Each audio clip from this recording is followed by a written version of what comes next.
Can someone please explain to me why Ty Dellandrea got a penalty there?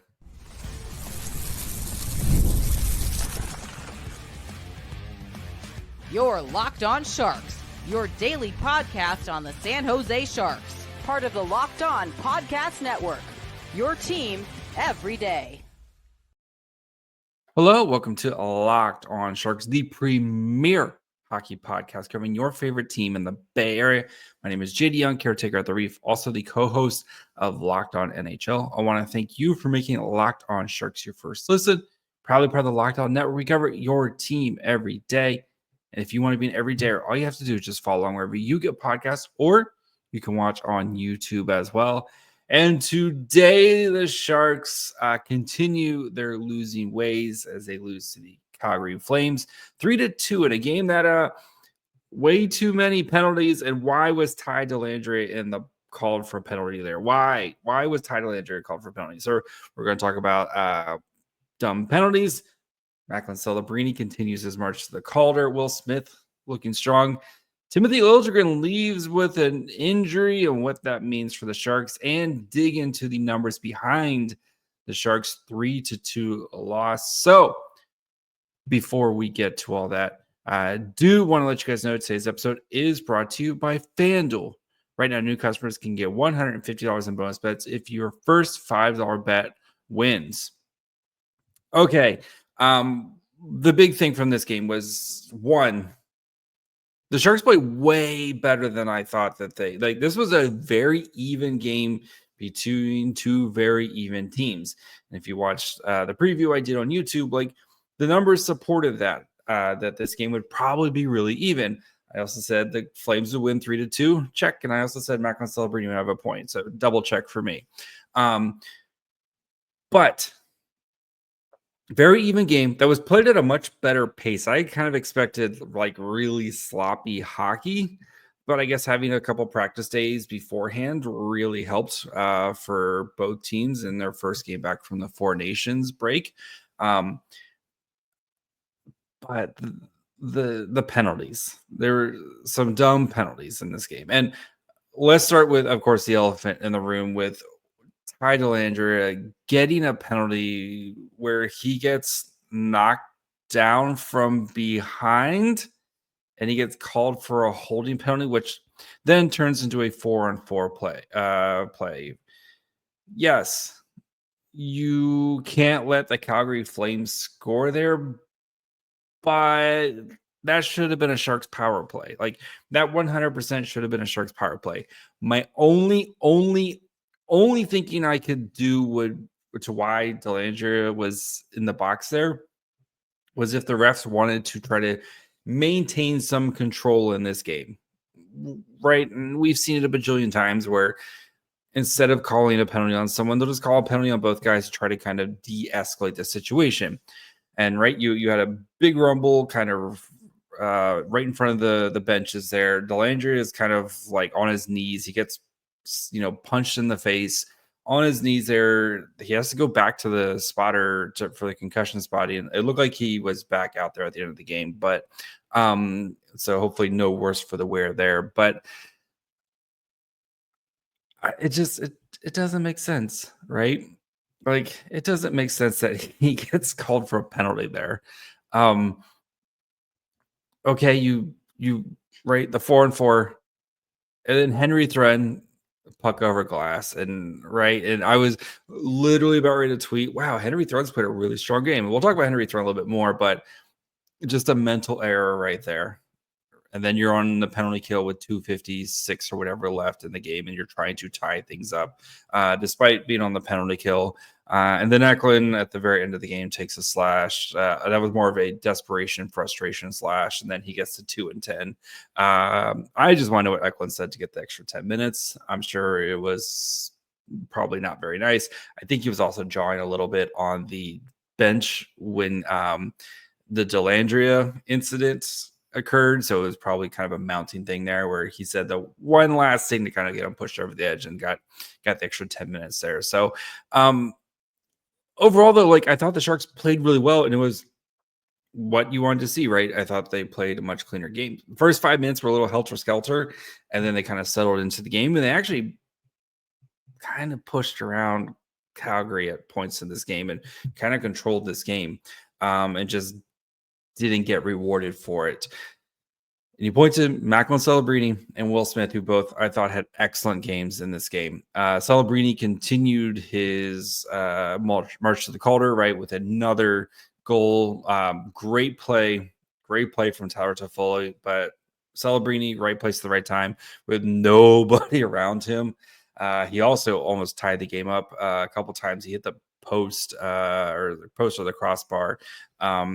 On the power play. The Sharks had a power play in the third period and almost tied it up there. Like, Celebrini was doing Macklin Celebrini things, which we love to see. That's why he's Macklin Celebrini. But I thought Will Smith, especially the second period, had a bunch of really good opportunities. And these are kind of the moments where you see Will Smith doing this stuff now. And he's going to start to convert these things here in the future. And this is going to kind of start to put the Sharks over the edge, right? He had a breakaway, had a 2-on-1 opportunity, couple different opportunities where Will Smith, the playmaker, and Will Smith, the play driver, continuing to round into form. And I expected both Smith and Celebrini to kind of start this back stretch of games here, right? The last now 24 games left, to start on fire here because of having the break, right? Remember, these guys are both playing the most amount of games they've ever played in a season. Getting a nice 2-week break this late in the season, I'm sure, like, I wonder if, again, the Four Nations is the topic for a bigger conversation, but you wonder if the NHL looked at trying to maybe expand the All-Star break to give guys more of a break and stuff. Maybe not the full 2 weeks that we got here, but maybe from like a week to 10 days or something like that. Just give them a little bit more time. And I think you're going to get probably better quality hockey, especially down the stretch here for most teams in playoff races, et cetera, et cetera. But conversation for a different day. And we are not a playoff team, of course. But good to see both those guys playing well, right? And with Wenberg playing up on the second line, that line played really well. And we'll dig into the numbers here a little bit later. But that line did a really solid job of driving play and keeping the Flames kind of from producing anything. That line, so Zettel and Wenberg Smith played 7:43. They had 11 shot attempts to 3, 5-1 actual shots. So good job by that line to kind of control the pace of play and create offense there. Maybe not as much kind of high danger offense, but still baby steps, right? And this is kind of the first time we're really seeing this line play together. So good kind of start, at least for that line. So I think you got to feel really positive about the way the Sharks played in this game. And as we've seen kind of most of the seasons, it's little mental mistakes that kind of continue to be the difference between this team winning games and this team losing games. And right. And also, Ty Dellandrea should not have been in the penalty box there or called for penalty. Like, little things like that you're seeing a difference. And once the Sharks continue to iron those things out and become more talent, like you see at least the direction of this team. So I was pleasantly surprised by this game. I had low expectations and I thought it was gonna be a really sloppy affair, and it was really fun and the pace was good. And I think one of the big differences is the Flames had Dustin Wolf and the Sharks do not. Dustin Wolf was awesome tonight. Not that Georgiev was really solid tonight too. And like, I don't think any of the goals that you can really pin on him as bad goals or anything. It's just Dustin Wolf made some massive saves when his team needed it, and the Sharks just couldn't solve him tonight. So we'll continue to look at this game a little bit more. We'll talk about the Timothy Liljegren and look at how kind of the defense performed and some standout performance. Some guys I thought played really well, especially some of the young guys. What the Sharks might have to do is Liljegren is out for a while. So we'll get to that here in just 1 second. Looking for a snack that's both delicious and nutritious? Crack into a good source of protein with Wonderful Pistachios. Wonderful Pistachios is one of the highest protein nuts. Each 1 ounce serving has 6 grams of protein, giving you over 10% of your daily value. Plus, they're packed with fiber and better for you unsaturated fats to help keep you feeling fuller longer. I personally like the ones with the shell. Of course, hearing that crack, right? Like a little salt, like the salted ones, you get the crack with the shell. Enjoy those. And then, of course, you take the shells and you build little walls with them and you put your little Lego minifigures behind them. And that's what I do because I'm also a 12-year-old. So get snacking and get cracking with the snack that packs a protein punch. Visit wonderfulpistachios.com to learn more. All right, before we continue, we talk about Liljegren's injury, what the Sharks might have to do defensively here. Do, of course, want to thank you guys for making Locked On Sharks your first listen. If you haven't now, perfect time to subscribe wherever you're listening to this podcast, or if you're watching on YouTube, hit the subscribe button there, get the little notifications. That way you know whenever an episode goes live, all the great stuff there. So, yeah. Or if you're listening, especially on Apple, leave a review. It helps spread the word to the algorithm. So, yeah, Locked On Sharks, your team every day. Okay, the defense. Liljegren left the game in the second period. He got hurt right around one of the goals, came out for a shift, left the game, did not return. Unfortunately, no update from Warsofsky, which you kind of would expect, right? As coaches are very mum, they probably want to take a look at him, et cetera, et cetera. Would not expect him to play because the Sharks now have a back-to-back where they fly to Winnipeg. They face the Jets, very coffee and baby versus hydrogen bomb type of performance expected there. So, don't expect Liljegren tomorrow. He only played 11:21. We saw Ferraro and Wallman really kind of pick up in the slack in this game. Mario Ferraro played 26:44. Wallman played 26:11. And then the rest of the defensemen kind of played what you expect. And Shakir Mukhamadullin played only like 13:27, which is worrisome to me. I know they just had 2 weeks off, but back-to-back, playing your 2 defensemen 26 minutes and not kind of spreading the wealth around a little bit. Interesting choice. Again, I know you're trying to kind of come back and you're down. It was a very, very close game, right? Coaches are going to go with with your Ferraros and your Wallmans and stuff. But I actually really like Shakir Mukhamadullin's game, even though he only played 13:27. And the thing I liked about Mukhamadullin was how he was activating in the offensive zone. How often did you see him down? Again, he was smart about it. Like, he made sure he had coverage. He wasn't just down there just to be down there. But multiple times in this game where he's down below the face-off dot trying to create offense. And remember, Mukhamadullin is 6'4". Like, he is a big dude. Like, he's a big, big dude. He's still a little kind of strangly, or, like, he still needs to kind of fill out a little bit more. But Mukhamadullin is a big dude, and he is best when he kind of makes a decision and goes with it. And you saw him trying to be more active and activate in the offense. Got an assist on the Celebrini goal because he was down there activating, got the puck over to or was that the Toffoli goal? Sorry, excuse me.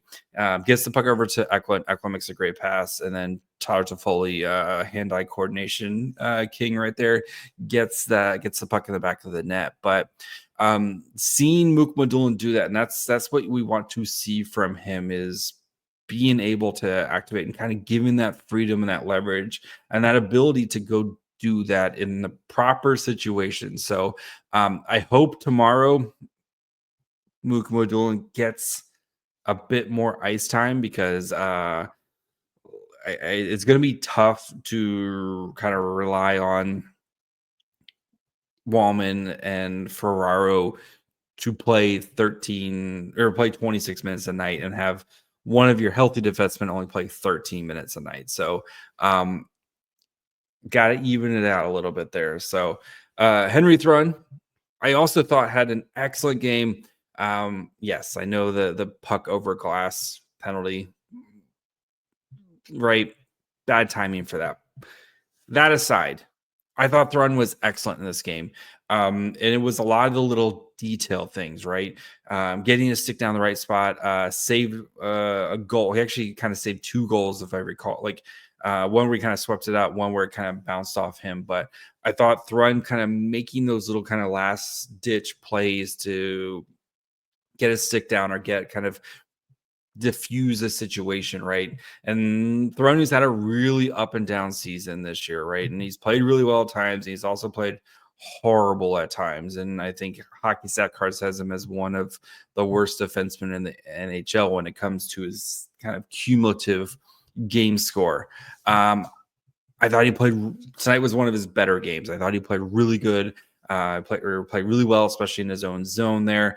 I don't think we're going to get much offensively from Thrun, but I thought if he can, again, just be a solid kind of shutdown type of defenseman. He played with Wallman tonight, and at least he started with Wallman, and things kind of got all jumbled up here after the penalty, after Liljegren went down. But I think this is a really nice building block type of performance from Thrun, as he has a big stretch of games here to kind of end the season. So I thought Jack Thompson was good as well too. You saw both Thompson and Mukhamadullin, it felt like they had a little bit more freedom to activate and try to kind of create offense, because that's what those two guys do very well, right? We've seen Jack Thompson, especially the Barracuda, be that two-way defenseman, help create offense, but then also play well in his own zone. I really like Jack Thompson's game tonight as well. It's good to see from these young defensemen, whatever the Sharks tweaks they made and kind of over the break here and that they instilled in practice. Apparently it was very much like a kind of mini training camp for the last part of the season here. But it seems like they're giving these young defensemen a little bit of an opportunity to go and create. And I think that's where they're going to have to do, right? Is Mukhamadullin, Jack Thompson. If you guys watch those guys a lot in the Barracuda, those are two-way defensemen, right? Yes, play solid in your own zone, but go generate offense. And I thought you saw them taking some opportunities tonight. So, Ferraro was, I think Ferraro overall was pretty solid tonight. Wallman was a little kind of up and down. I think he got lost on that 4-on-4 goal because I thought Thompson had good position and was doing his job, battling in front of Georgiev there. And I think Wallman kind of got out a little bit further than he probably should have, and he probably should have stuck closer to the crease. And then I think that's how Hanley kind of got open there. So some miscommunication between Wallman and the forward there. But we'll see what with Liljegren. I would be surprised, to be honest, if he's playing against the Winnipeg Jets. So our old friend Mark-Edward Vlasic, who is the Sharks' 7th defenseman and will be basically until his contract expires. He will be called. I will expect him to play. We'll know more if the Sharks have to kind of make a move because to try to kind of bring up another defenseman. That'll be intriguing to see what they do. I know the Sharks, I'm looking at the Sharks schedule right now. They play on Monday, of course, against the Winnipeg Jets. And then they don't play again until Thursday when they go to the Canadiens. There's plenty of time to get somebody up to San from there. If I had to guess, maybe it's like Schultz or Carlson with the Barracuda. I would love to see Luca Cagnoni, but that's way too much fun. I think he's the most deserving, but those are the guys I would kind of expect would probably get the first crack, would be Schultz or Lucas Carlson. And then the Barracuda don't play again, I think, until the weekend, if I recall correctly. So I'm pulling it up right now. So even then, like the Barracuda have plenty of defensemen like that they can kind of call up and rely on here if they need to, or if they need to pull somebody up from Wichita, they can kind of do that as well. So gets a little, you see how somebody gets hurt and it just kind of the whole thing shifts here. So actually the Barracuda play again on they play on Wednesday versus Bakersfield. So that's a big game too. So we'll see. I wouldn't be surprised though if they think that Carlson's going to be out for a little bit, they'll probably bring somebody up here. So yeah, let's dig into the numbers behind this game. Look at how the Sharks really kind of competed and outplayed the Flames, and how the first two lines compared to the lines 3 and 4 of the Sharks, much different stories between those. So we'll get to that here in just 1 second. When the game tips off, the NBA action is just getting started, and there's no better place to get in on that than FanDuel, America's #1 sportsbook. With FanDuel, you can place live bets throughout the game, so even if you miss the opening tip-off, or you want to bet on fourth quarter comebacks, you can stay in the action. And if you're looking for a bigger payout, you can even combine your live bets into a same-game parlay. Of course, there's nothing better in sports than a Curry flurry. And if you have Steph Curry maybe hitting back-to-back threes, breaking out the night-night against the Dallas Stars, you're probably feeling pretty good about yourself today. So with FanDuel, they make the app super easy to use. And when you win, you get paid instantly. Right now, new FanDuel customers can get $150 in bonus bets if your first $5 bet wins. Just visit FanDuel.com to join today. That's FanDuel.com for your shot at $150 in bonus bets. Make every moment more with FanDuel, the official sports betting partner of the NBA. All right, let's finish up by digging into the numbers of this game. So we had 42 minutes and 35 seconds of 5-on-5 time. Flames had 6 power plays. The Sharks had 3 in this game. Shot attempts at 5-on-5, 56-49. So while the Flames outshot the Sharks, a good chunk of those were because of the power play differential there, where again, like that's why. So if you're looking at 5-on-5, where most of the game is played, the Sharks did a good job of kind of controlling the pace in this game. 53.33 to 46.67 Corsi 4. Actual shot attempts, though, 21-21 there. Scoring chances, 21-20 in favor of the Flames. 11-9 high danger chances, 2.24 to 1.51 expected goals for in favor of the Sharks. Getting the Flames right, 4-4 goal and a power play goal.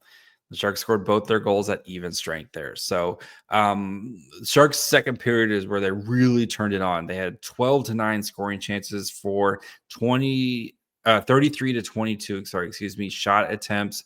Like they really did a good job in this second period of Flames started the second period hot, and the Sharks just kind of really did a good job of kind of taking control in the second period there, and kind of controlling the game for the rest of the time. I know there's a bunch of power plays, et cetera, but that's what you want to see. Like we haven't really seen that from the Sharks there, and they just probably didn't get the result that they deserved tonight because of how they played. So as for the lines, Celebrini, Eklund, Toffoli played 831, 18-7 shot attempts, 4-3 actual shots, 2 goals for, 0.8 to 0.39 expected goals for, 8-3 scoring chances, 6-2 high danger chances. This line was on fire, easily the Sharks' best line tonight. Like they were just doing the things that we expect them to do, which is what you want to see from this line. So, and I think we saw Warszawski, even with the second change, or like even without the second change, he put this line in an opportunity to succeed. They only had one defensive zone draw. Like he put them at a chance to try to go and create offense, which is what this line needs to do. Next line in terms of time on ice was the Cunnin, Sturm, Colin Graf. Good to see Nico Sturm back. as he returns from injury. I know he said he expects to be traded, but he's going to keep playing hard for the crest on the front of his shirt. Like, Nico Sturm's a professional. Like, he's going to keep playing, like, I like Nico Sturm. I really like Nico Sturm. I'm going to miss Nico Sturm when he's not here. I thought Graf was really good today. You could see the speed. Like, the kid's got some wheels on him, and you saw it. And I thought he was a little bit more engaged offensively today. Like, they told him to work on that, and you can start to see that offense starting to kind of creep out a little bit more from him. So 749, 12 to 13 shot attempts, 4 to 6 actual shots, 0.64 to 0.26 expected goals for, 4 to 4 scoring chances, 2 to 2 high danger chances. This line got most of the defensive zone starts, which you would expect with Nico Sturm, who's an excellent face-off guy. So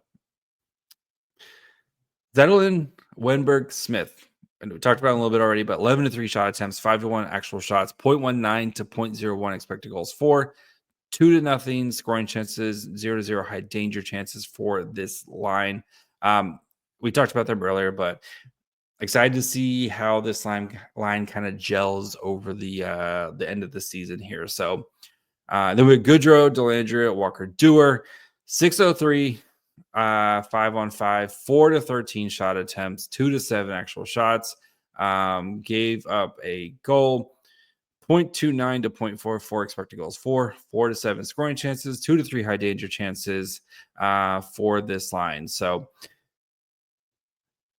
yeah, that line is that line. It is what it is. So as for Alexander Georgiev, 33 saves on 36 shots, 3 goals against, expected goals against, and this is all situations, 3.21, 917 save percentage, 305 goals against, 8 of 10 high danger saves, 8 of 8 mid danger, and 16 of 17 low danger. I thought Georgiev was really good tonight. He was definitely not the reason the Sharks lost this game. Like I said earlier, I thought the Sharks, it was very much taking down penalties, not really kind of taking advantage of the opportunities. And Dustin Wolf, pretty good at hockey. Just for comparison, for how Dustin Wolf played tonight, pulling that up right now, he had 27 saves on 29 shots, so 2 goals against on 309 expected goals. His pretty similar, to be honest. 931 save percentage, 200 goals against, 6 of 8 high danger, 6 of 6 mid danger, and 14 of 14 low danger. So numbers were honestly pretty similar. Just Dustin Wolf made that one extra save that Georgiev didn't. So again, I'm not pitting this lot. I thought Georgiev was really solid. I assume we'll see Vitek Vanecek against the Jets. And then I would probably play Georgiev on Thursday against the Montreal Canadiens. I would just keep right now, it doesn't matter. Just keep flip-flopping. Like, they just keep alternating and let them take turns. So that's going to be it for me today. We'll be back tomorrow to break down the Sharks Jets game, the very much coffee baby versus hydrogen bomb game. It's going to be fun, kids. It's going to be fun. Maybe I don't think Hellbuck's playing, so we'll see. So make sure you're following wherever you get podcasts. And of course, you can watch on YouTube as well. Follow the show on Twitter, Facebook, and Instagram at Locked On Sharks. Follow me on Twitter and Blue Sky at My Fry Hole. Till tomorrow. Bye, friends.